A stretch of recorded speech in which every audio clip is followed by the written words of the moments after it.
Camaradas, excelente día, tarde, noche tengan todos ustedes, dependiendo de la hora a la que estén viendo esta humilde producción de su show cómico, mágico, musical favorito, Geopolítica para Tercermundistas, donde ustedes saben muy bien que lo único serio aquí es el contenido.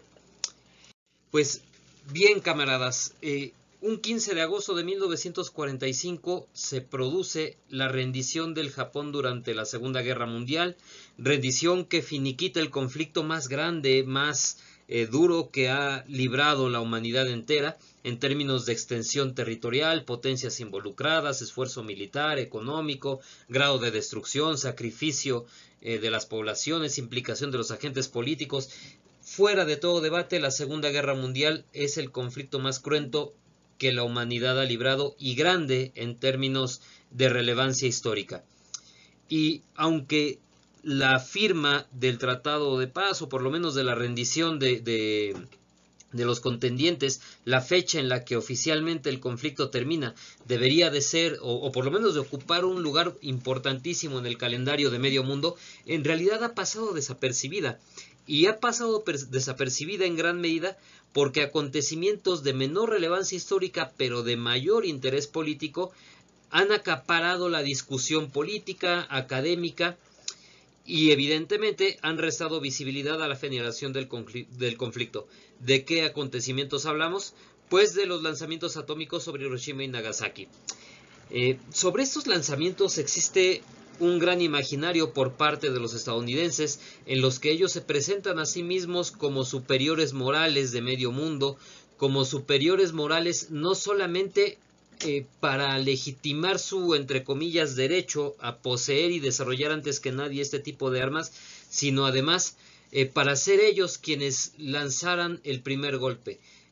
Se nos cuenta una narrativa en la cual los Estados Unidos, a través de esta superioridad moral, cargan sobre sus hombros el peso de tomar una decisión tan difícil.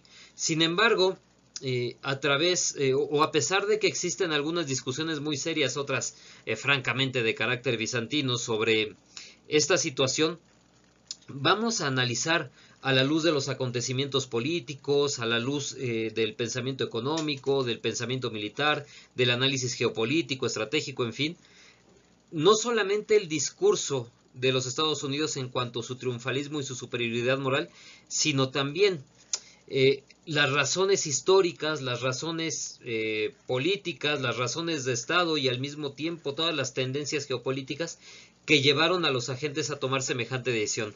Dicho lo anterior, pues vamos a comenzar, camaradas. Bien, siempre es indispensable hablar del contexto. Cualquier análisis que se precie de ser medianamente serio pone las cosas en su contexto, analiza los acontecimientos históricos, los agentes sociales, en términos del contexto en el que están desempeñando sus funciones en los procesos analizados. Y bien, precisamente para hablar del contexto vamos a hablar de los agentes implicados, ¿no? Y vamos a comenzar los aliados. Los aliados van a ser quienes tomen la decisión política de lanzar las bombas, de desarrollar los programas, y ciertamente van a tener la acción positiva en términos de Clausewitz a la hora de llevar la iniciativa de estos ataques, ¿no? Bien, vamos a ver cómo perciben los aliados la guerra en 1944. En 1944 y 1945 los aliados ya perciben una victoria inminente. ¿Cómo lo sabemos? No nada más por declaraciones que podríamos adjudicar al triunfalismo, a la propaganda, sino por decisiones de realpolitik que se estaban tomando. Decisiones como llevar a cabo conferencias en las cuales ya se estaban repartiendo las áreas de influencia, en las cuales se estaban empezando a fijar las normas comerciales, las monedas que iban a emerger, los espacios de influencia comercial, desaparición o mantenimiento de las estructuras coloniales, en fin. Los aliados estaban ya tan seguros de su victoria que estaban repartiendo un mundo que ni siquiera terminaba de estar configurado, ¿no? Pero del cual estaban seguros iban a configurar de acuerdo a sus intereses. Y bien, ante una sensación de victoria inminente, insisto, pues es necesario empezar a preparar la paz. Y este preparamiento de la paz, ya lo hemos comentado, pasa por ponerse de acuerdo con los aliados, pero también pasa por intentar maximizar las ganancias que tú vas a obtener en la guerra, intentar salir lo mejor parado posible dentro del escenario político emergente, el promover tus intereses evidentemente a costa de un enemigo que por lo menos en el papel aparece ya como vencido, y muchas veces a costa de los aliados. Cuando hablamos de preparar la paz, hablamos, sí, de obtener la mayor renta posible, pero también de empezar a actuar en contra de amenazas potenciales, ya sea los vencidos para evitar que se vuelvan a levantar, o incluso, y esto no es algo nuevo, en contra de los propios aliados para evitar que eventualmente se vuelvan una amenaza. Esto no nos debería de escandalizar. Durante las guerras napoleónicas, los ingleses destruyen los pocos nichos de industrialización que había en España. En la Primera Guerra Mundial, deliberadamente se destruyen las campiñas francesas para favorecer la posición británica tras la Segunda Guerra Mundial. En fin, esta situación no es algo nuevo, no es algo exclusivo de la Segunda Guerra Mundial, y en virtud de lo anterior, pues estamos hablando de realpolitik, ¿no? Algunos contendientes pues redoblan sus esfuerzos para obtener mayores rentas, otros por el contrario los limitan para obtener mayores ganancias, y en el caso de la Segunda Guerra Mundial incluso los aliados angloestadounidenses llegaron a limitar sus esfuerzos para impedir que la Unión Soviética saliera lo más fortalecida posible. Sabemos por palabras del propio Winston Churchill que se retrasó deliberadamente el desembarco en Europa o en el continente europeo para que Rusia sufriera un mayor daño a manos de Alemania durante la Segunda Guerra Mundial, ¿no? Pero bueno, vamos a pasar a lo siguiente.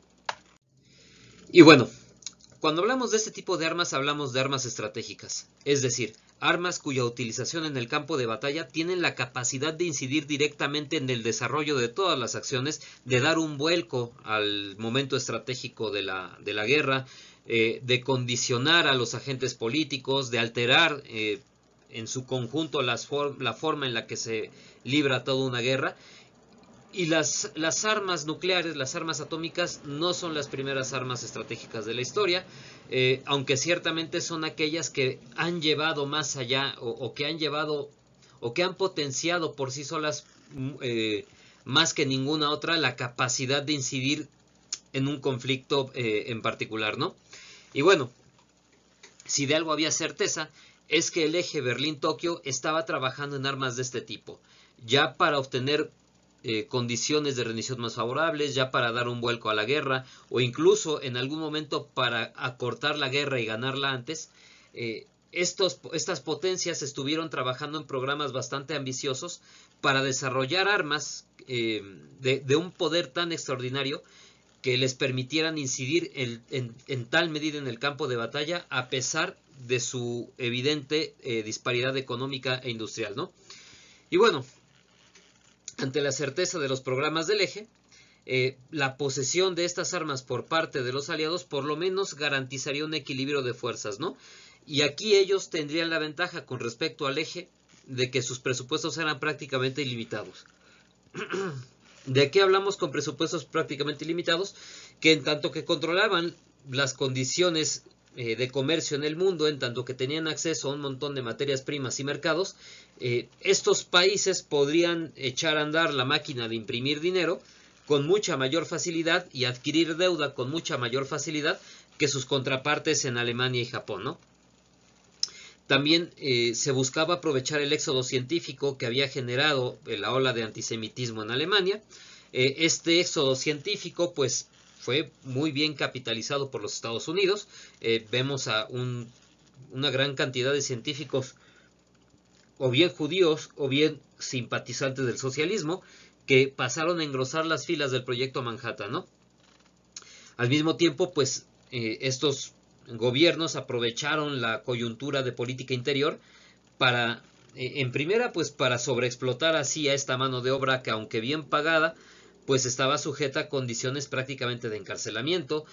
También pues estaban en guerra, la animosidad popular de alguna manera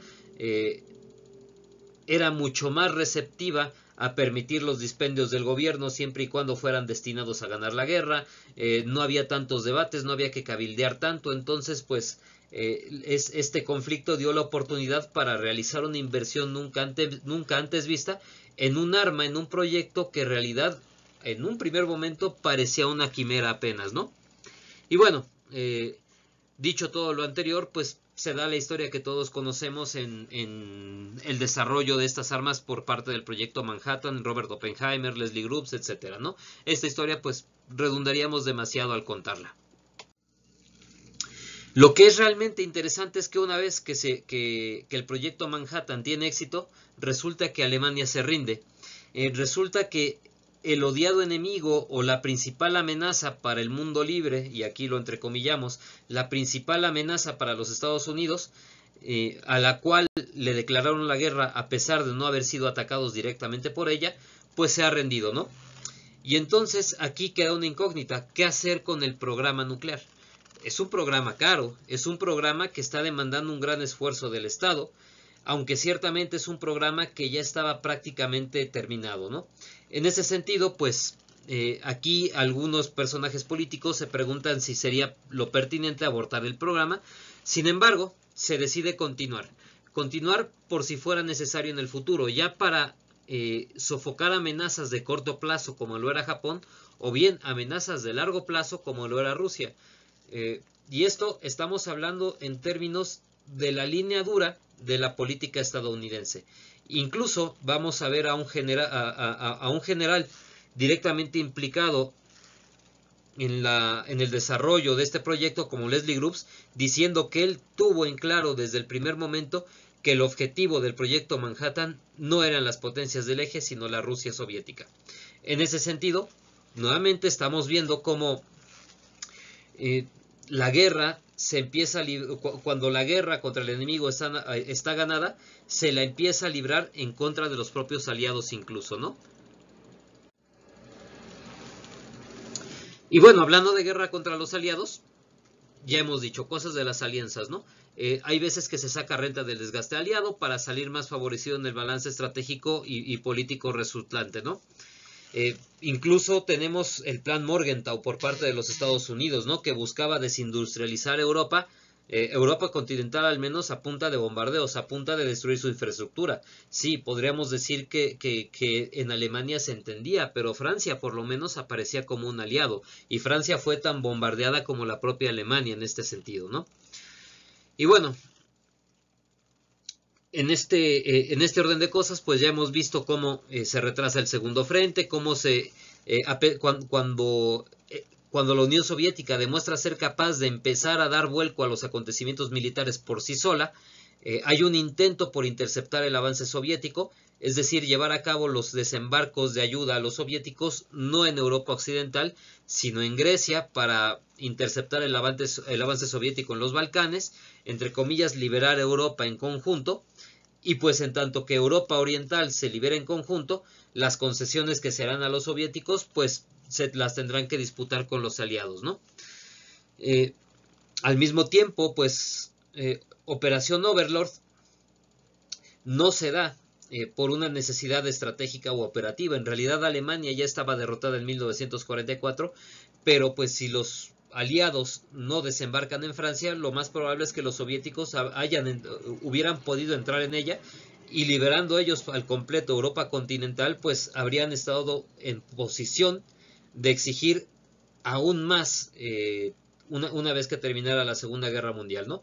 De hecho, irónicamente, Operación Overlord le da a los alemanes una oportunidad de obtener una victoria y obtener una salida política al conflicto.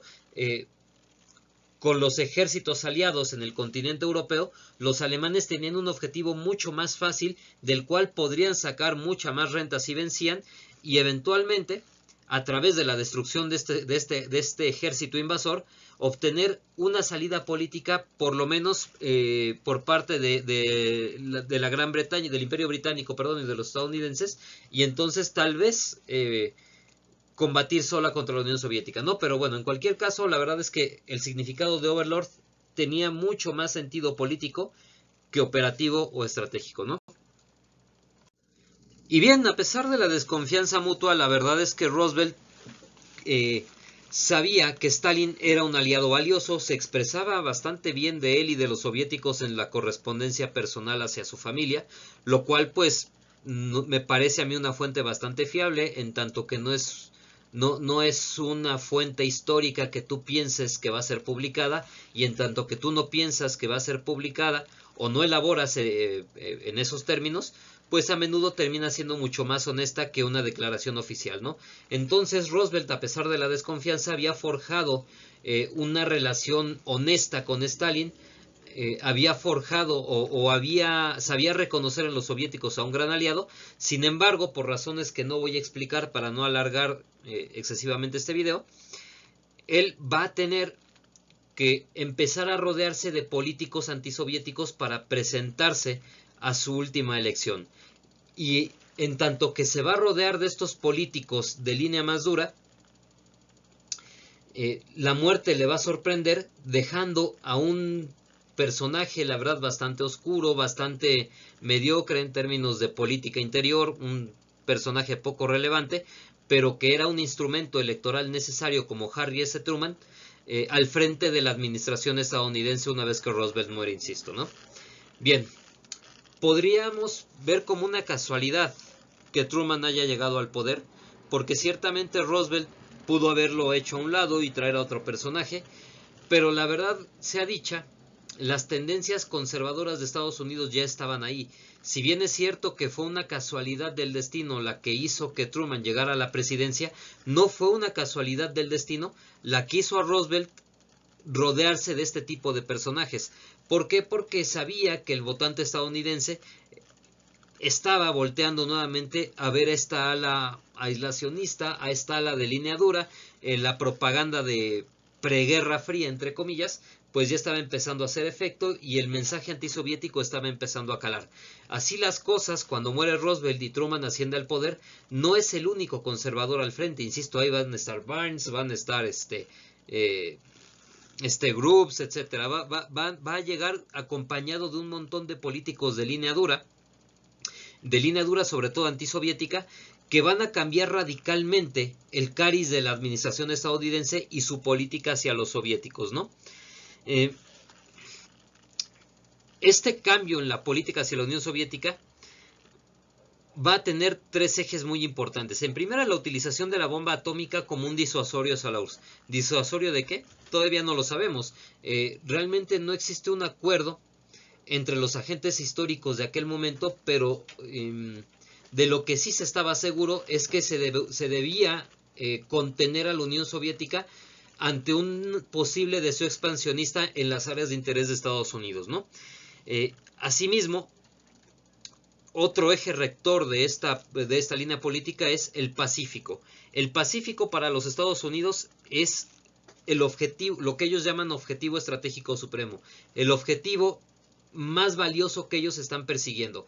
Y de esto podemos hablar por razones históricas. Cuando los Estados Unidos emergen como nación, el Atlántico es el centro de gravedad del mundo. Tal como lo fue el Mediterráneo en su momento, cuando la navegación y los avances tecnológicos permiten los viajes interoceánicos, el Atlántico va a adquirir más relevancia en detrimento del mar Mediterráneo. Y conforme los mercados en Asia van adquiriendo relevancia, el Pacífico va a ir ganando importancia en detrimento del Atlántico. Un Atlántico que, a pesar de estar dominado por Inglaterra, todavía tenía todavía era un área en disputa con respecto a algunas potencias emergentes, como lo fue en algún momento Alemania, como siempre lo ha sido Francia, y Estados Unidos decidió no meterse en líos y decidió enfocarse en el Pacífico, ¿no? Hay razones de más peso, pero bueno, ya lo abordaremos más adelante, ¿no? Y bueno, como parte de todo lo anterior, como por qué cumplir una promesa que haces a la Unión Soviética cuando ya no necesitas, o por lo menos ya no crees necesitar a la Unión Soviética para ganar la guerra. Y esto lo vamos a ampliar. Bien, hay que tener en cuenta que el pensamiento político estadounidense es bastante esoterista, y con esoterista hablo de que concibe aspectos o entes que van más allá de lo físico, que se encuentran ya en el plano de la metafísica, como la mano invisible, Se crean teorías milenaristas, prácticamente profecías, destinos manifiestos, en fin. Los Estados Unidos y el mundo angloparlante en general es muy dado a pensar que existe un determinismo histórico. Ajá. Este esoterismo estadounidense pues descansa en algunas claves históricas como el protestantismo, el destino manifiesto, esta teoría del Rimland y el Heartland, que como ustedes podrán ver aquí en la lámina, ellos denominan Heartland a toda esta masa territorial que se encuentra en el continente euroasiático. Aquí le estoy señalando con un puntero. Este Heartland, debido a su extensión territorial, a su población y a la gran cantidad de recursos que tiene, es la clave para dominar el mundo. Sin embargo, después se va a hacer un ajuste a esta teoría y van a decir que en tanto que es imposible de conquistar, lo mejor, lo más conveniente para el mundo angloparlante es dominar el Rimland. A través de este Rimland, de este anillo circundante del Heartland, a través del dominio de este Rimland, se puede contener el avance del Heartland y se puede desestabilizar y a largo plazo hasta dominar el Heartland, ¿no? Y bueno, esta forma de pensar pues ha sido rebatida. Sin embargo, eso no quiere decir que muchos agentes políticos, incluso al día de hoy, no sigan tomando decisiones con base en esta forma de pensar, ¿no? Insisto, prácticamente esotérica.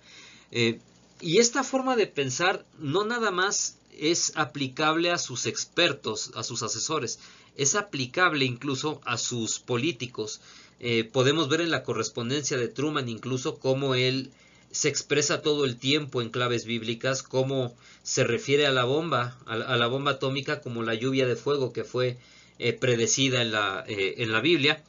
Y bueno, ¿por qué estamos hablando de esto? Estamos hablando de esto porque estamos intentando explicar la mentalidad de los agentes. Si bien es cierto que las tendencias históricas y las teorías políticas y los juegos de interés juegan un papel preponderante, podemos ver que también las tendencias políticas de los agentes pueden catalizar o retrasar la desembocadura de esas tendencias históricas, ¿no? Y el caso de Truman, desde la perspectiva de un servidor, cataliza el enfrentamiento entre la Unión Soviética y los Estados Unidos.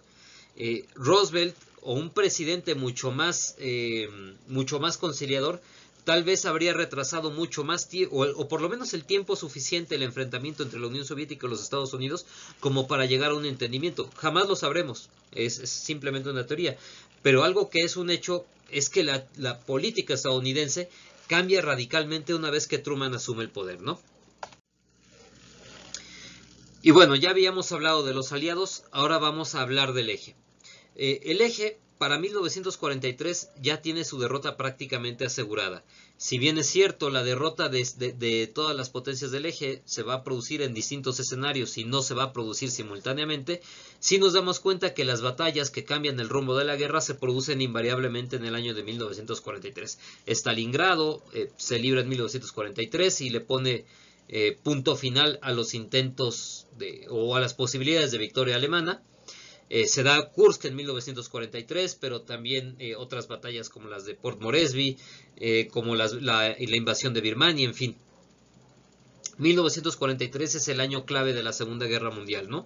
Y bueno, a partir de este año, algunos aliados o algunas potencias del eje están buscando una salida política. Vemos que incluso en Italia hay un golpe de Estado que pues intenta sacar a Italia, no lo consigue del todo. Italia sigue siendo pues machacada por la guerra, pero bueno, el punto es que se empieza a buscar una salida política, más notablemente a partir del 44, y ya en el 45 pues incluso hubo atentados, intentos de golpe de Estado en Alemania y en Japón para buscar una salida negociada, ¿no? La única forma que no sea un cambio de régimen que van a tener las potencias del eje para poder salirse del conflicto va a ser transformar las victorias operativas en bases de negociación.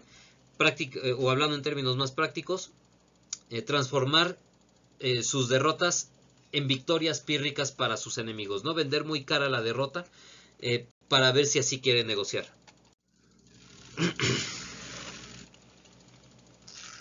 En ese sentido, otra forma en la que van a intentar incidir en el desarrollo de la guerra va a ser a través de los famosos game changers, ¿no? A través del desarrollo de programas armamentísticos que les permitan incidir de manera estratégica en el conflicto. Y vamos a ver que los alemanes van a avanzar bastante en este aspecto, ¿no? Los alemanes van a crear una nueva gama de armamentos bastante interesante, de la cual hablaremos un poco más adelante. Pero estas armas, sobre todo, tanto japoneses como alemanes, están conscientes que no las poseen en una cantidad suficiente como para poder dar la vuelta a la guerra dentro del campo de batalla, pero sí las poseen en la cantidad suficiente como para poder atacar el punto débil del enemigo, que es su opinión pública y o el mando político, ¿no? Con esas armas revolucionarias, pues los alemanes van a empezar a darle calambres a los ingleses bombardeando a su población civil. Los japoneses van a intentar hacer otro tanto, pero ya hablaremos de esto.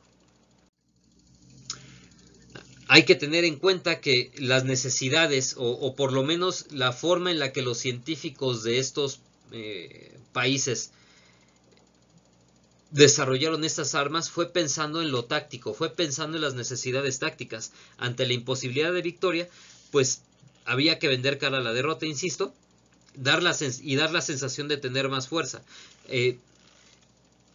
Con estas dos bases de negociación se buscaba persuadir al enemigo de acortar la guerra negociando.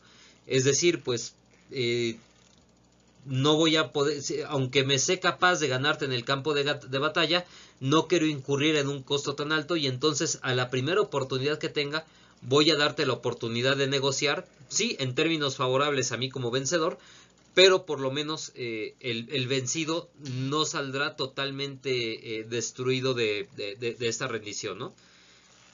Por lo tanto, estos desarrollos armamentísticos se traducen en una mayor necesidad de armas convencionales. Así las cosas, los alemanes pues desarrollan supertanques como ¿cómo se llama? El Tiger, como el Panther. Eventualmente quisieron desarrollar el Maus, el cañón Ferdinand, la verdad que pues, apenas hubo unos cuantos. También los superaviones a reacción alemanes, que fueron soberbios, pero nunca llegaron en la cantidad suficiente. El desarrollo más interesante de los alemanes serán las Vergeltungswaffen, que serían estas armas capaces de llegar al corazón industrial y demográfico de su enemigo, las abuelas de la tecnología de misiles actuales. Y en el caso de Japón sería el rayo de la muerte, ¿no? Una suerte de arco eléctrico que sería capaz de derrotar o de destruir a los aviones enemigos independientemente de la altura a la que estuvieran. Pero este rayo de la muerte pues tampoco llegó a tiempo para el Japón, ¿no? Y la verdad es que incluso al día de hoy sigue siendo un sueño bastante complicado de lograr, por lo menos, ¿no? Aquí lo que hay que tener en cuenta es que las necesidades técnicas de estos programas armamentísticos, como la bomba alemana, el rayo de la muerte y las superarmas, pues eran bastante onerosas, requerían transformar la industria, requerían grandes cantidades de insumos muy escasos, requerían presupuestos muy elevados, además la distracción de valiosos recursos que estaban siendo requeridos con urgencia en necesidades mucho más inmediatas dentro del campo de batalla. Entonces, la verdad es que estos programas, aunque tuvieron desarrollos científicos interesantísimos, que incluso podríamos decir revolucionaron la ciencia, estaban compitiendo en condiciones de mucha desventaja con respecto a los angloestadounidenses, ¿no? En este punto deberíamos preguntarnos ¿cómo alteran las relaciones de poder estas nuevas armas, ¿no? ¿Qué es lo que estaban buscando las potencias del eje con estos programas? Lo que hemos dicho, dejarle a los aliados condiciones más duras para poder ganar la guerra y buscar negociar una paz mucho menos costosa para ellos, ¿no? Que acaso les permitiera incluso mantener las estructuras políticas preexistentes. Pero bueno, el punto es que esos programas terminan fracasando, y una vez que Alemania se rinde en 1945, los japoneses empiezan a moverse frenéticamente para buscar la rendición. ¿Cómo sabemos que Japón estaba buscando rendirse? Sobre todo por los tomadores de decisión. Los grandes tomadores de decisión de Japón ya hablaban abiertamente de la necesidad de aceptar los ultimátums aliados, ya hablaban abiertamente de la necesidad de pedir una rendición, de buscar mediadores, porque la situación del Japón ya era imposible de sostener. Y con tomadores de decisiones no vamos a cometer la felonía de generalizar. La verdad es que el gabinete japonés estaba dividido al respecto. Había políticos de línea más dura que incluso la mención de rendición pues la tachaban como un acto antipatriótico, pero podemos ver que no solamente facciones más moderadas, sino que los consejeros más leales, o por lo menos los consejeros más importantes que tenía el emperador, eran los que más promovían estas intentonas de negociar. Concretamente el príncipe Konoe, que está aquí a la izquierda de la imagen que ilustra esta lámina, y el marqués Kido. El príncipe Konoe, si no me estoy equivocando, era el jefe del consejo de gobierno, y el marqués Kido era el guardián del sello imperial. El marqués Kido prácticamente era quien estampaba la firma del emperador en cuanta minuta, en cuanta resolución salía del gabinete y de este consejo de notables dentro de la política japonesa, ¿no? Pero no nada más fuentes japonesas nos dicen que el Japón buscaba la rendición. También la inteligencia de los Estados Unidos, que estaba en posesión de los códigos estadounidenses, de los códigos japoneses, habría confirmado que el Japón buscaba rendirse. El propio Molotov, ministro de Relaciones Exteriores soviético, le había dicho a los estadounidenses que los japoneses le habían preguntado si podía mediar con los Estados Unidos una rendición, ¿no?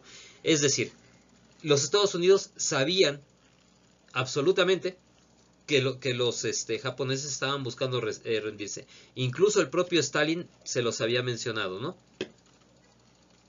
Ahora bien, tenemos que hablar de las perspectivas japonesas durante esos primeros intentos de rendición. La primera de ellas, para rendirse, era conservar el Mikado, ¿no? Conservar a la figura del emperador y la forma de gobierno existente, sobre todo porque para un montón de cuestiones de gobernabilidad,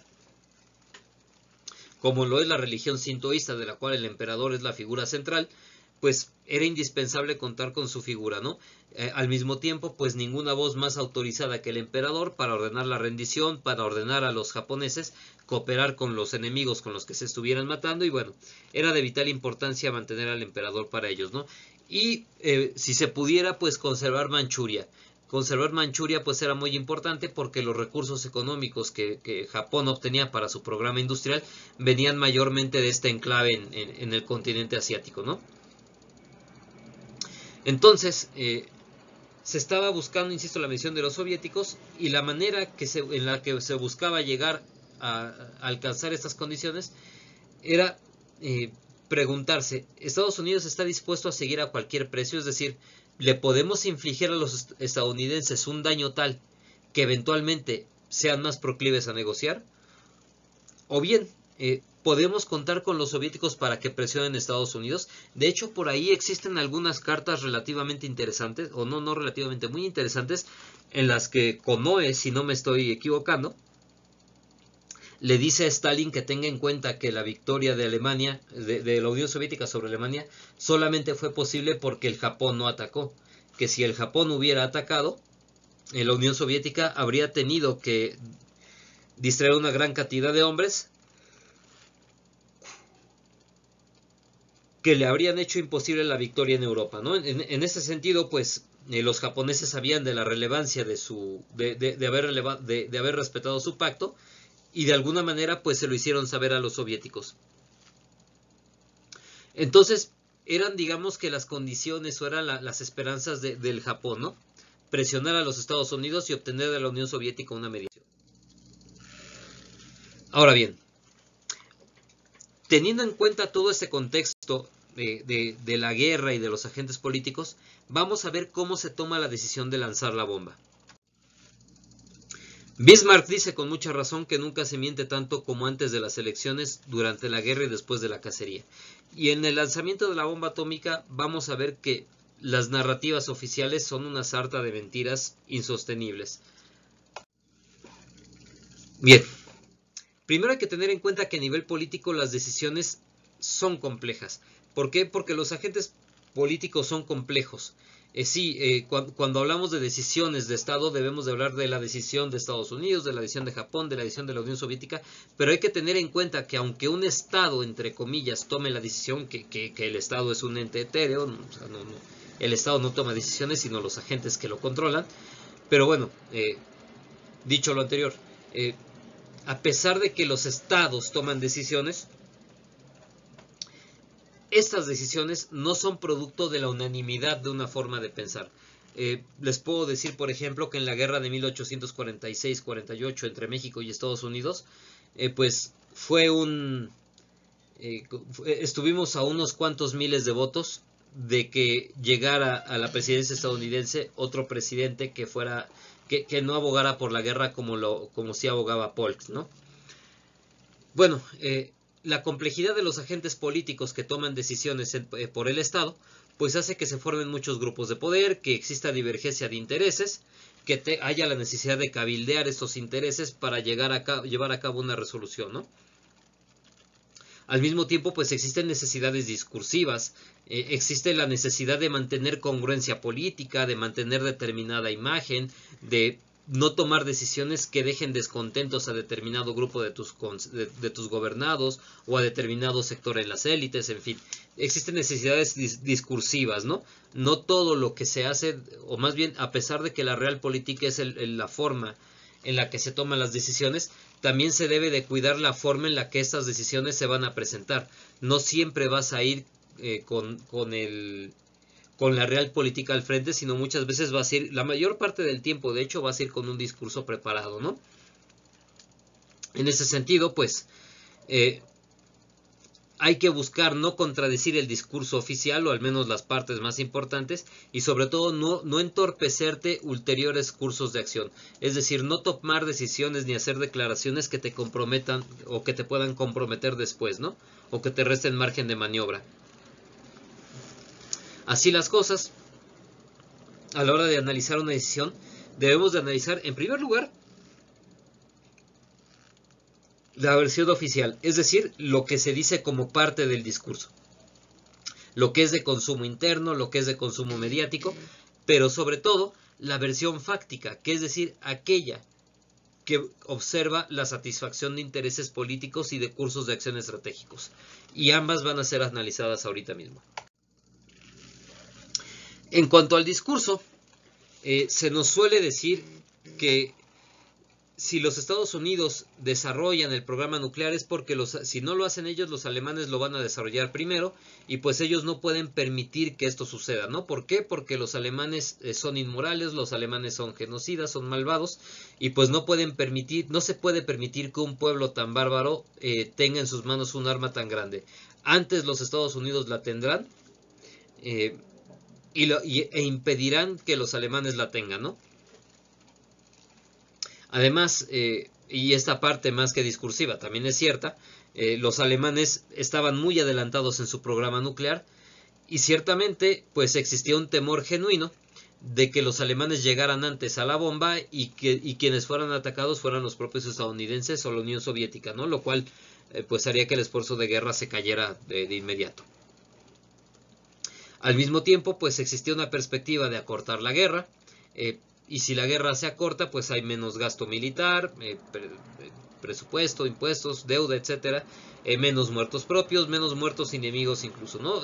Se nos habla incluso, ¿saben?, de piedad, o sea, se nos intenta vender estos lanzamientos atómicos como un acto de piedad hacia los propios japoneses, y ciertamente es algo increíblemente triste ver la ignorancia, ver la pusilanimidad de los japoneses de hoy al agradecer a los estadounidenses el que los hayan bombardeado. Desgraciadamente existen videos en los que jóvenes japoneses progresistas están agradeciéndole a Estados Unidos el que haya cometido sobre ellos semejante felonía, ¿no?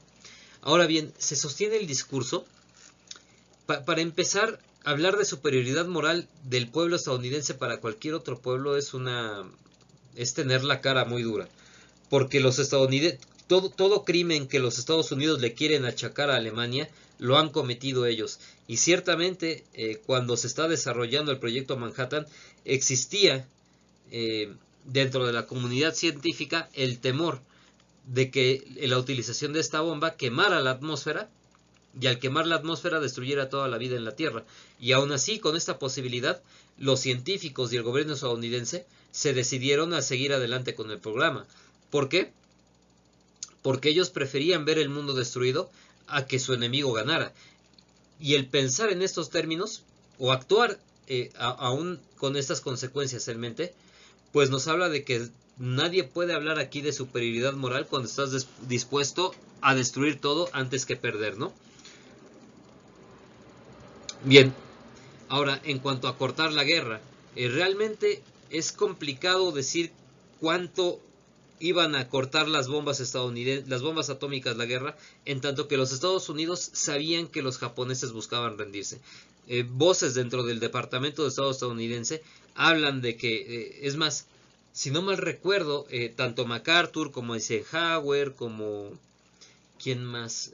Chester Nimitz, Spurrance, no, pero Chester Nimitz, y un montón de militares de alto rango estadounidense se pronunciaron en contra del lanzamiento de las bombas, diciendo además que sabían que los japoneses ya se iban a rendir y que técnicamente hablando, pues no había necesidad alguna de recurrir a ellas, ¿no? Al mismo tiempo, en términos del gasto militar, pues son programas que fueron increíblemente caros. Entonces, como para qué, si lo que estás buscando es ahorrar, como para qué estar haciendo semejante dispendio, ¿no? En fin, realmente vemos que por mucho dinero que se gasta en las campañas de blanqueamiento de esta decisión, pues no se sostiene el discurso con los hechos, ¿no? Los argumentos son muy fáciles de rebatir al respecto. No obstante, si hablamos de intereses, ahí la cosa se pone más interesante y ahí las cosas adquieren mucho más sentido. En primer lugar, hablemos del Pacífico. Ya habíamos hablado de este pensamiento semiesotérico de los estadounidenses y de la manera en la que conciben al Pacífico, ¿no? Para los estadounidenses el Pacífico es objetivo estratégico supremo, fue la razón por la cual entraron a la Primera Guerra Mundial, por la cual entraron a la Segunda Guerra Mundial. También la cuestión del Rimland y el Heartland es muy importante para ellos, contener el avance del Heartland. Y en esta caricatura lo vemos incluso, ¿no? Al tío Sam buscando contener el avance soviético y chino, ¿no? Contener esas futuras amenazas, pues también es parte de los intereses de Estados Unidos. Y ahora, ¿cómo es que la bomba contribuye a satisfacer esos intereses? En primer lugar, porque cuando si tú lanzas la bomba y a raíz de la bomba el Japón se rinde, tú ya no tienes ninguna necesidad de cumplir los acuerdos con la URSS, porque los acuerdos o las concesiones que habías hecho a la URSS en el Pacífico descansaban con la condición, o se activaban con la condición de que la URSS tomara parte en la guerra contra Japón antes de 3 meses, o antes de que pasaran 3 meses después de la rendición alemana, ¿no? Y al mismo tiempo, pues también buscas acortar la guerra lo más posible con Japón para prepararlos para suplir a China. Pues resulta que ya sobre el horizonte te empiezas a dar cuenta que este asunto entre Mao y Chiang Kai-shek puede no ir tan favorable a Chiang Kai-shek como te gustaría. Y en este sentido, pues tendrías que ver, o ya estás contando con que posiblemente China no emerja de la guerra como una potencia aliada. Y bueno, así las cosas, también habría algunas alternativas a lanzar la bomba, ¿no? Se podría aceptar la mediación de la Unión Soviética para instar al Japón a rendirse y negociar. También se podría hacer una demostración ante la URSS y ante Japón, en la cual ambas constataran el poder destructivo de esta bomba, se les hiciera pensar que Estados Unidos tenía cientos de ellas, y todo este colorario, pues intimidara tanto al Japón para rendirse como a la Unión Soviética para evitar hacer demandas más fuertes, ¿no? O bien sencillamente se podría dejar seguir el curso de la guerra, esperar que el agotamiento económico venciera al Japón, lo cual pues era bastante plausible, insisto, debido a la inteligencia estadounidense, ¿no? En fin, la bomba no era una solución exclusiva para terminar con la guerra. Existían por lo menos 3 cursos de acción por los cuales pues se podía obtener el mismo resultado de la rendición de Japón sin necesidad de lanzar la bomba. Pero nuevamente aquí es cuando tenemos que hablar de los agentes políticos. ¿Por qué? Porque cuando llega la facción dura al gobierno estadounidense, esta facción dura no sabe de primera mano qué es lo que implica estar en la guerra, porque todos los años difíciles se los comió otra administración como lo fue la de Roosevelt.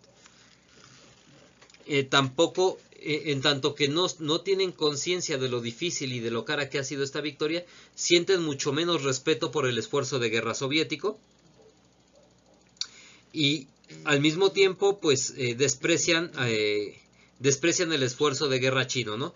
Esta nueva administración empieza a buscar formar un mundo en el cual los Estados Unidos sean el gran ganador y, si es posible, el único de la Segunda Guerra Mundial, ¿no?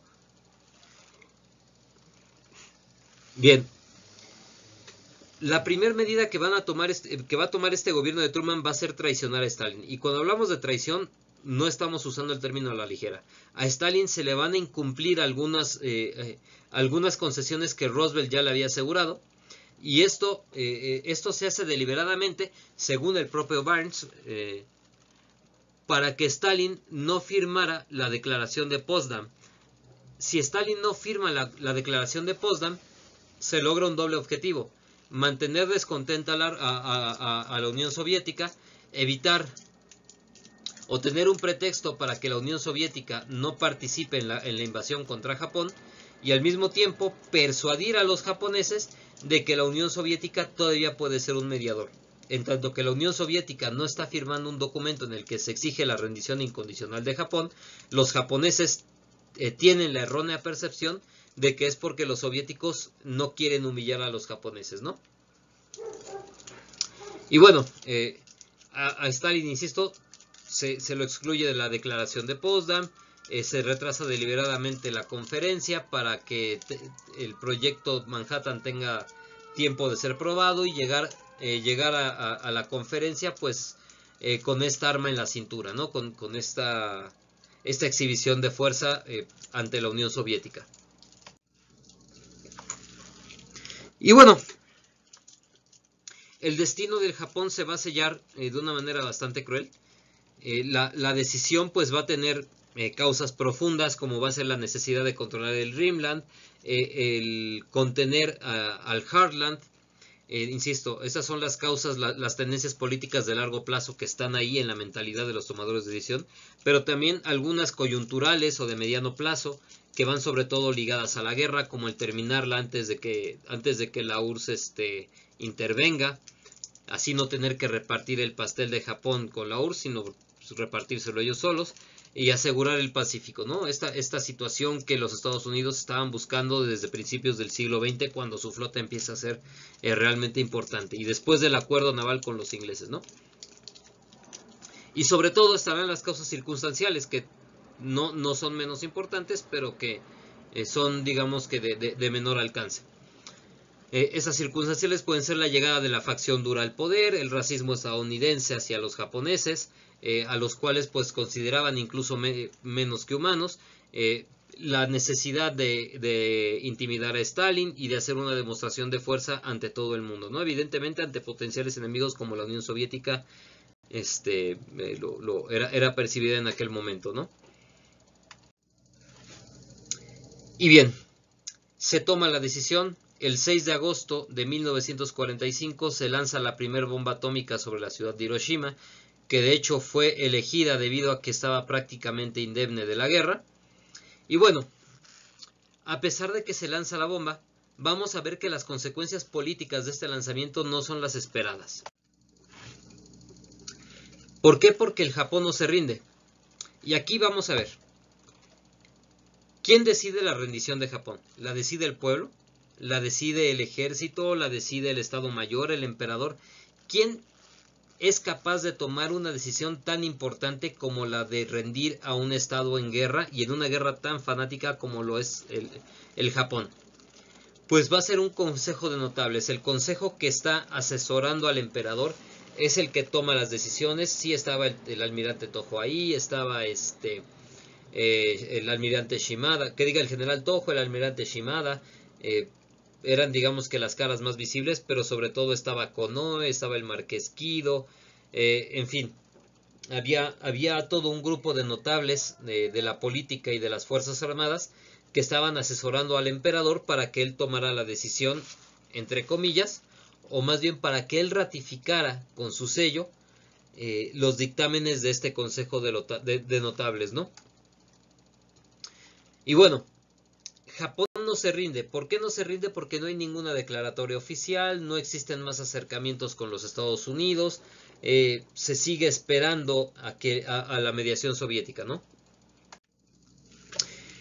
¿Y cómo están viendo los japoneses el conflicto? O sea, insisto, pues ellos ven que la guerra está perdida, ellos ven que es necesario rescatar al Estado, que el estado de la economía japonesa, el grado de destrucción de su industria, de sus fuerzas económicas es tal que va a ser complicadísimo mantener a flote este estado, ¿no? Entonces están buscando rescatarlo lo antes posible y esto pasa por la rendición.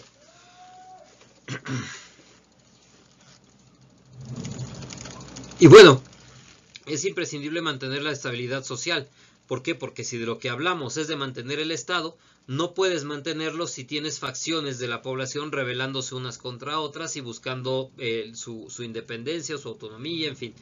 En fin, con todo esto en mente, pues la negociación es la salida más viable para lograrlo. Mientras más rápido se salga de la guerra y más menos destrucción se cierna sobre el Japón, va a ser más fácil para este último lograr controlar a su pueblo y lograr mantener al menos los andamiajes más importantes del Estado. ¿Qué expectativas tienen? Pues bueno, en 1945 el fin político del Japón, insisto, es mantener la cohesión del Estado, y esto pasa por conservar al emperador, por conservar al Mikado, conservar al grupo en el poder, a esos tomadores de decisión que saben cómo se mueven los hilos de la política japonesa. Y pues bueno, ya si es posible, ya no Manchuria, pero por lo menos los territorios antes de 1932, ¿no? Bien, ¿la rendición incondicional era compatible con todo esto? No, no era compatible. ¿Por qué? Porque cuando tú no pones condiciones para rendirte, estás aceptando que posiblemente tu enemigo pueda tumbar alguna de las estructuras que a ti te permitirían mantener a tu estado, que a ti te podrían permitir acceder al fin político que estás buscando con esta rendición, ¿no? En ese sentido, pues el Japón dejó o hizo saber a través de mediadores y a través de filtraciones que lo único que le estaba estorbando para firmar la rendición era el conservar el Mikado. Sin embargo, deliberadamente Estados Unidos hará caso omiso de esto, ¿no? Bien, cuando se lanza la primera bomba atómica sobre Hiroshima, va a haber algunos efectos interesantes. Bueno, más allá de la desgracia humana, en Hiroshima, pues, a decir verdad, es un trauma enorme. No saben qué rayos fue lo que pasó. Sí saben que fueron los estadounidenses, al punto de que los sobrevivientes van a buscar a prisioneros de guerra estadounidenses para golpearlos y lincharlos hasta la muerte. Pero a ciencia cierta, la sensación reinante en Hiroshima es de desconcierto, sí, de sufrimiento, de dolor, pero sobre todo de desconciertos porque no habían vivido algo así antes, ¿no? En las inmediaciones, pues, va a haber una gran tragedia humana, oleadas de personas que han perdido prácticamente todo, irán en masa a mendigar a la calle, a buscar algún refugio en el cual puedan pasar las noches. En fin, todas las inmediaciones de Hiroshima pues no nada más vieron la potencia del bombardeo, sino que también sufrieron las consecuencias de tener que lidiar con semejante caudal humano, ¿no? Sin embargo, la sociedad japonesa apenas se enteró de esto. Los diarios no lo publicaron, no se dio a conocer al público, solamente se dio a conocer que Hiroshima había sido atacada y destruida, pero en tanto que este había sido el destino de tantas ciudades japonesas, era muy fácil que que el ciudadano japonés promedio asumiera que pues esta destrucción había venido por obra de medios convencionales. Realmente a nadie le pasaba ni por aquí la existencia de este tipo de armas, ¿no? En cuanto al Estado Mayor, vamos a ver que no hay una sobrereacción, que en realidad investigaciones estadounidenses han revelado que aunque se menciona la destrucción de Hiroshima, no se le da mucha relevancia dentro de los asuntos a discutir ese día. Y bueno, aquí tras el desconcierto, pues hay unos días en los que se sigue buscando la rendición, se sigue buscando la mediación de la Unión Soviética. Sin embargo, pues 2 días después, se lanza una segunda bomba atómica, esta vez sobre la ciudad de Nagasaki. Y bueno, ¿cómo se reacciona a esto? Y bueno, la verdad es que la reacción a Nagasaki fue bastante más discreta de lo que había pasado en Hiroshima, porque la noticia que más circuló dentro de los salones de los ministerios de gobierno de Japón ese fatídico 9 de agosto de 1945 no fue la destrucción de Nagasaki, sino un acontecimiento al que el Japón le dio más importancia, que fue la declaración de guerra de la Unión Soviética a los japoneses. Aquí vale la pena preguntarnos si los japoneses no se rendían de acuerdo o según lo que hemos podido comprobar con sus minutas, con las declaraciones de sus tomadores de decisión, el Japón no se rinde por las bombas atómicas, entonces, ¿qué fue lo que lo llevó a rendirse? Bien, aquí tenemos que hablar de la intervención soviética.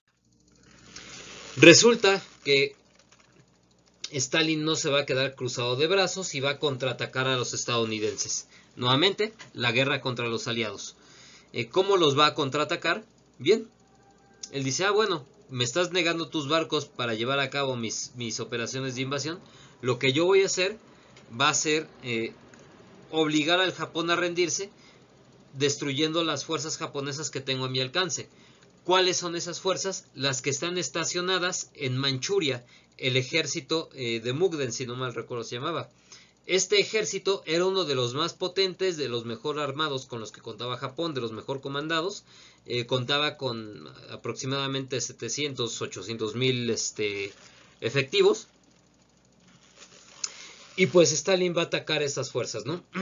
Con la denominada Operación Tormenta de Agosto. Pero no nada más esto.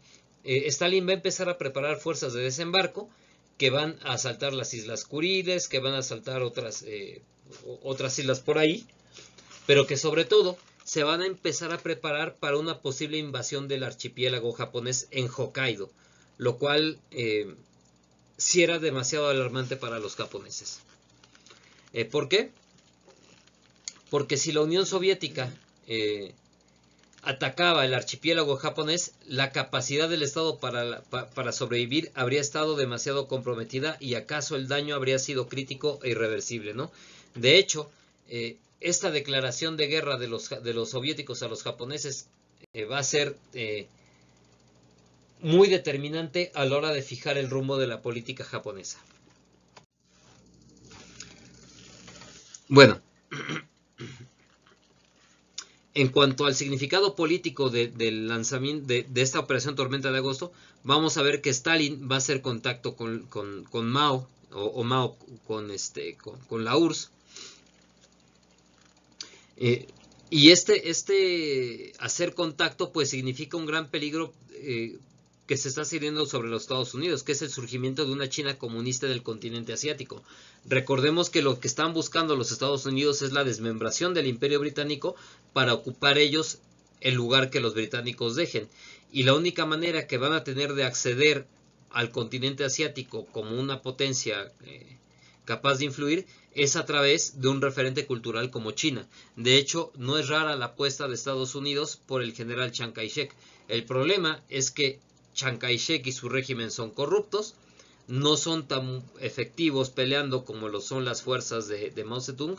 Y Estados Unidos, cuando ve que la Unión Soviética y que Mao hacen contacto y que la Unión Soviética está dando ayuda militar y económica a los chinos de Mao, pues empieza a asumir la idea de que no va a poder utilizar a China para entrar a influir en Asia y que entonces va a tener que utilizar otro referente cultural dentro del continente asiático.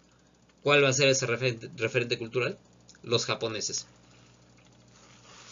En cuanto al Japón, pues Japón va a perder su mediador y esto pues va a sepultar sus esperanzas de llegar a una salida política. El único mediador de peso que los alemanes tenían para poder llegar a una paz con los aliados era la Unión Soviética y la Unión Soviética les había declarado la guerra, ¿no?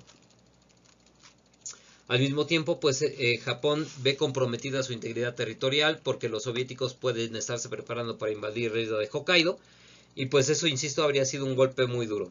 Un golpe que tal vez habría desmoronado por completo al Estado japonés. Al mismo tiempo, pues ya aquí estamos hablando de que si con los Estados Unidos se antojaba complicado conservar al Mikado, valga el verso, pues ahora con la Unión Soviética no nada más corría en peligro el Mikado, sino también la vida del propio emperador. Y esto pues habría sido tan difícil de aceptar para el pueblo japonés que habría hecho prácticamente imposible la rendición. Los japoneses pelearían hasta el último hombre y hasta la última mujer con tal de impedir que los Estados Unidos se adentraran en su territorio, ¿no? Y bueno, también era un peligro para la clase en el poder, porque recordemos que cuando los soviéticos acribillan a la familia del zar, pues esto en realidad fue el epílogo de una serie de matanzas hacia boyardos, hacia tenedores de capital, agentes políticos aliados de la época zarista, ¿no?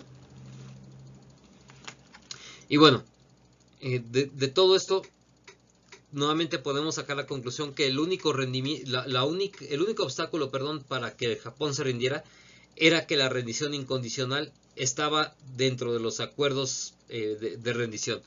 Esto pues a Estados Unidos no le interesó moverlo en momento alguno, sobre todo por la política de línea dura que tenían, pero pues sí sabían que el Japón estaba buscando la rendición y que pues el darles el Mikado, el permitirles conservar esta figura política, pues no solamente habría cortado la guerra, sino que además habría ahorrado miles de vidas en términos de destrucción, ¿no? Ahora bien, si para el Japón era un peligro histórico, pues ya hablando de poder conservar la integridad territorial, de perder la continuidad histórica de la figura del emperador o de perder la condición de referente cultural del mundo asiático, también para Estados Unidos existían peligros, ¿no?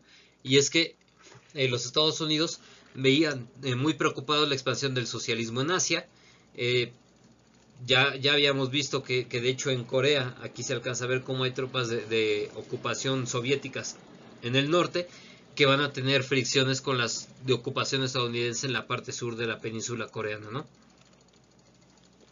Al mismo tiempo China, que era la principal apuesta de Estados Unidos en la región, pues parece que las cosas se van a tornar color de hormiga y no van a favorecer a los Estados Unidos aquí, porque Mao parece que será el vencedor de este conflicto entre nacionalistas y comunistas, ¿no? Y bueno,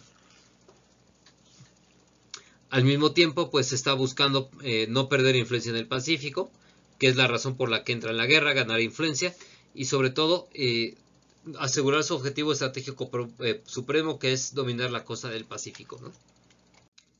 Y bueno, ya lo hemos dicho, para saber por qué se rinde un estado debemos de preguntarle a las fuerzas políticas que toman las decisiones de ese estado, ¿no? Y en el caso del Japón, pues estamos hablando de este consejo privado del emperador. Este consejo privado, aunque estaba dividido, en cuanto a la, ¿cómo decirlo? En cuanto a la pertinencia de rendirse o no, sí estaba cierto de una cosa, sí estaba totalmente persuadido de una cosa, y es que las bombas atómicas no fueron la razón por la cual se rindieron.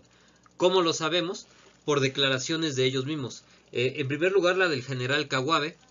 El general Masakazu Kawabe era el jefe adjunto del Estado Mayor japonés, ¿no? Era el segundo al mando del Estado Mayor, y él decía: la forma en que se supo la horrible destrucción provocada en Hiroshima fue gradual. En comparación, la entrada soviética en la guerra fue una gran conmoción, porque fue algo que habíamos temido e imaginado vívidamente, que las fuerzas del enorme ejército rojo de Europa se volvieran contra nosotros. O sea, aquí ya estamos hablando que en el alto mando mayor japonés existe una intimidación real hacia la potencia soviética, sobre todo a la reticencia de que esta potencia militar cruce el océano y desembarque en sus costas. Aquí tenemos a otro gran personaje, que es el almirante Kantaro Suzuki. Suzuki va a ser el primer ministro de Japón en 1945, cuando se firma la rendición, y él decía: Japón debe rendirse inmediatamente o la Unión Soviética tomará no solo Manchuria, Corea del Norte y Karafuto, sino también Hokkaido. Esto destruirá los cimientos de Japón. Debemos poner fin a la guerra mientras aún podemos tratar con los Estados Unidos. ¿Ven cómo aquí cambian totalmente las tornas? La Unión Soviética pasa de ser el mediador a ser la principal amenaza, y Estados Unidos de ser la principal amenaza a ser la última esperanza. Nuevamente estamos viendo la forma tan potente en la que ha impactado en la mentalidad de los tomadores de decisión japoneses la entrada de la Unión Soviética en la guerra contra Japón. Tenemos también al general Korechika Anami. Korechika Anami es el ministro de guerra japonés, también otro enorme tomador de decisiones, que decía: Japón antes de la bomba estaba usando a la Unión Soviética como un intermediario para forzar a los Estados Unidos para buscar una paz que fuese beneficiosa. La cuestión se vino por los suelos el 15 de agosto cuando sucede la invasión de Manchuria. Nuevamente, debemos de hablar de el marqués Kido, debemos de hablar también de Konoe, insisto, de los principales asesores y de los principales consejeros del emperador, que están pidiendo, a veces incluso desde 1944, aceptar el ultimátum de los estadounidenses, ¿no? Y que coinciden en el hecho de que es la entrada de la Unión Soviética la que los está forzando a rendirse, de que esta rendición incondicional ante los Estados Unidos, que ahora no era que antes no, era impensable, ahora pasaba a ser la última esperanza. ¿Por qué? Porque nuevamente en esta maniobra en la que Estados Unidos hace que Stalin no firme la declaración de Potsdam, pues el Japón tendría la esperanza de rendirse únicamente a los estadounidenses sin que los soviéticos tomen parte de ello, ¿no? Y para rematar esta forma de pensar, pues debemos de hablar de que dentro de los Estados Unidos también existen voces que reconocen esta situación. Ya no hablemos de historiadores como Oliver Stone y montones más, sino hablemos de instituciones oficiales. Un estudio de la División de Operaciones del Departamento de Guerra de los Estados Unidos en junio del 46 dice: hubo poca mención en el gabinete japonés del uso de la bomba atómica por parte de los Estados Unidos. El lanzamiento de la bomba fue el pretexto que se aprovechó como una razón para el fin de la guerra, pero es casi una certeza que los japoneses habrían capitulado ante la entrada de la Unión Soviética en la guerra. Nuevamente, pues, estos son instancias oficiales de los Estados Unidos hablando. Y bueno, tenemos que desmontar estas narrativas, ¿no? Tenemos que desmontar estos mitos. ¿Por qué? Porque para los Estados Unidos la Segunda Guerra Mundial tiene una importancia fundamental en su discurso histórico. El mostrarse como vencedor en la Segunda Guerra Mundial es la forma en la que su gobierno legitima el gasto en defensa ante su pueblo, es la forma en la que sus gobernantes asumen la posición de policía del mundo, de ser los salvadores del mundo libre, de haber conjurado la mayor amenaza para la humanidad. Y eso les ha permitido ganar influencia del mundo occidental, les ha permitido al mismo tiempo invisibilizar el esfuerzo de otros agentes como lo es la Unión Soviética. Y es que vamos a decirlo, o sea, la bomba atómica pues te da unas credenciales que la Unión Soviética no tiene, pero que sin embargo, aunque no tiene, no quiere decir que no vaya a poder tener en un futuro, y sobre todo no quiere decir que dichas credenciales hayan incidido en el desarrollo del conflicto. Porque la guerra, insisto, estaba ganada desde el 43, varios años antes de que la Unión Soviética, de que la bomba atómica siquiera apareciera, ¿no? Y bueno,